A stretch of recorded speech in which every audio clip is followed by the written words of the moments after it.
नमस्कार दोस्तों। पिछले लेक्चर में हमने स्पर्मेटोजेनेसिस स्टडी किया था। आज के लेक्चर में हमको स्टडी करना है स्ट्रक्चर ऑफ स्पर्म।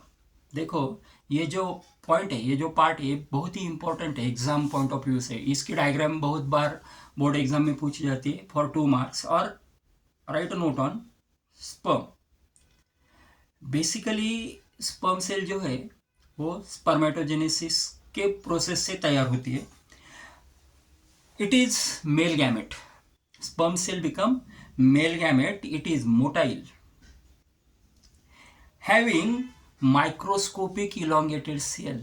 मोटाइल है यानी उसमें मूवमेंट होती है, वो माइक्रोस्कोपिक इलोंगेटेड सेल है एंड इट इज डिविजिबल और divided into 3 parts: head, middle piece and tail. Head और मिडल पीस के बीच में हम एक छोटा सा पोर्शन नेक भी कंसिडर करते हैं, लेकिन वो लिखेंगे नहीं तो भी चलेगा। अभी जो हेड है, head is oval shape structure, oval structure है।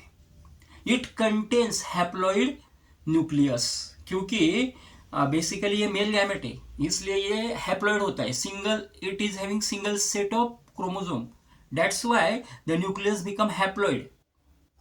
न्यूक्लियस हैप्लॉइड है, सिंगल सेट क्रोमोसोम का कैरी करता है। तो head contains nucleus, haploid nucleus. Then the cap like structure above the head, above the nucleus, it is known as acrosome. Acrosome having hydrolytic enzymes. Acrosome में क्या होता है? तो एक्रोसम में हाइड्रोलाइटिक एंजाइम होता है। Basically it is made up of Golgi bodies. Golgi bodies से तैयार होता है। It contains hydrolytic enzyme. Hydrolytic enzyme also known as hyaluronidase and proteolytic enzyme.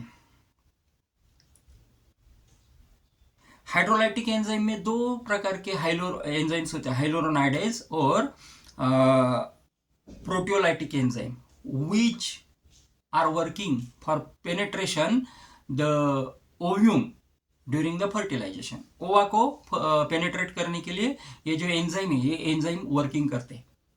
इस प्रकार से हेड न्यूक्लियस है, हैप्लॉइड न्यूक्लियस है।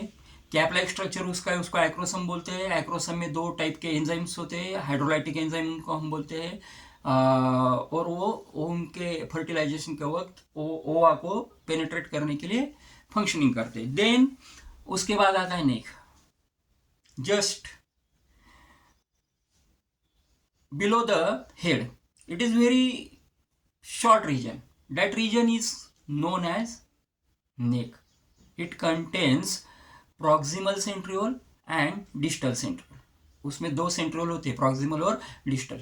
Below the neck there is a important part that is known as middle piece. Middle piece having 10 to 14 spiral turns, which is having mitochondria, which provide energy for the movement of the sperm, for the motility of the sperm.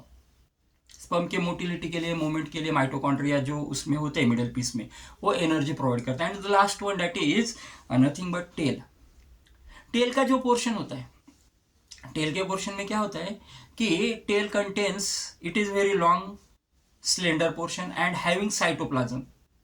Other cytoplasm जो है cell का, वो सभी tell में होता है। इस प्रकार से स्पर्म सेल का स्ट्रक्चर है। 3 प्रकार के उसमें 3, it is divisible into 3 parts: head, middle piece and tail. Basically it is male gamete.